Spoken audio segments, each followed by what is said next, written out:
Jadi hari-hari ini Tuhan lagi mengajarkan aku dan membuat aku begitu tertarik gitu dengan apa yang Pastor Stephen terus katakan, bahwa kita ini ditetapkan untuk bisa hidup di devil free zone, hidup di zona bebas iblis. Dan Roh Kudus mulai tunjuk area emosi di dalam hidup saya, entah sedih, entah marah, atau kecewa dan lain-lain.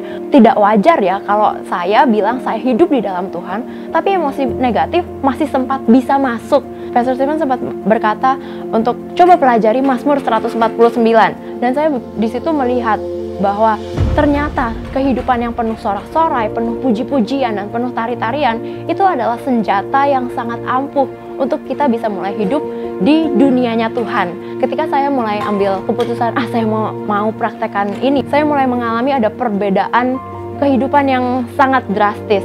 Bahkan saya bangun bukan lagi karena alarm, tapi karena saya betul-betul merasakan ada kobaran hati yang mencintai Tuhan, ada kobaran pekerjaan roh di dalam kehidupan saya yang berkobar-kobar, dan itu membangunkan saya dari tidur.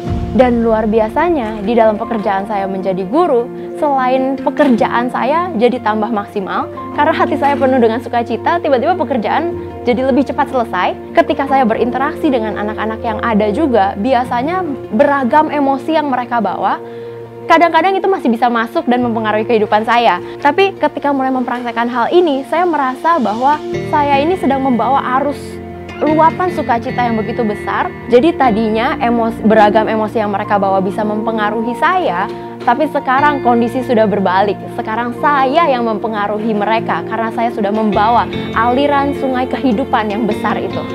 Inilah standar orang percaya. Engkau hidup mengalami revivalmu secara pribadi. Tidak peduli saudara lagi ngempet sedih, ngempet duka, ngempet kecewa. Tapi karena saudara tahu ini yang benar, dan engkau percaya, engkau melangkah, engkau bersorak, engkau berteriak, sampai sesuatu terjadi di dalam batinmu, sampai terjadi terobosan, duka cita berganti dengan sukacita. Itulah tindakan iman. Come on! Jadi pada 13 Desember aku ngelakuin cek ke dokter, tubuh yang merasa lemah setiap hari dan capek yang berlebihan. Takutnya bahwa itu adalah autoimun. Untuk itu aku cek, ngelakuin tes buat autoimun, dan memang autoimun itu hasilnya positif, mengarah positif buat ke lupus. Autoimun yang positif itu menyebabkan ginjal bocor. Dalam proses aku setelah divonis itu, aku merasa bahwa hal itu bukanlah yang buat aku. Itu seperti paket yang salah kirim. Pada awalnya aku mau cross check buat pastiin kalau itu bukan autoimun, tapi keluarga aku terus menentang. Papa, mama, dan cici aku berkata bahwa itu tuh untuk melangkah itu harus hati-hati, karena autoimun adalah penyakit yang berbahaya, sehingga itu harus ditreat, nggak boleh terlepas dari obat secara tiba-tiba. Tapi aku nggak minum obat. Setelah itu aku ada dorongan untuk ngecek itu, dan keluarga terus menentang. Mereka bersikeras bahwa aku harus mempercayai fakta yang ada bahwa aku itu autoimun yang merusak ginjal. Tapi aku dalam keyakinan iman aku bahwa berkata itu bukan autoimun, sehingga aku menentang mereka dan aku melangkah sesuai dengan apa yang aku percayai untuk cross check ke dokter, sehingga menuntun aku buat ke dokter penyakit dalam. Aku cek dan benar itu autoimunnya memang positif, tetapi tidak membahayakan, bukan sesuatu yang perlu dikhawatirkan atau ganas, dan ginjal bocor. Tetapi hal tersebut kurang menyamankan diriku. Aku merasa itu seperti tuntunan Roh Kudus yang terus mendorong aku, menggelisahkan hati aku dan tidak nyaman dengan vonis dokter. Oleh sebab itu kita memutuskan untuk cek ke Singapore General Hospital. Kita melakukan blood test yang pada hari Senin, terus lakukan deklarasi mengimani bahwa suatu sudah pasti terjadi. Pas waktu hari Jumat kita kontrol ke dokter, dokter menyatakan bahwa itu semua hal normal, autoimunnya negatif.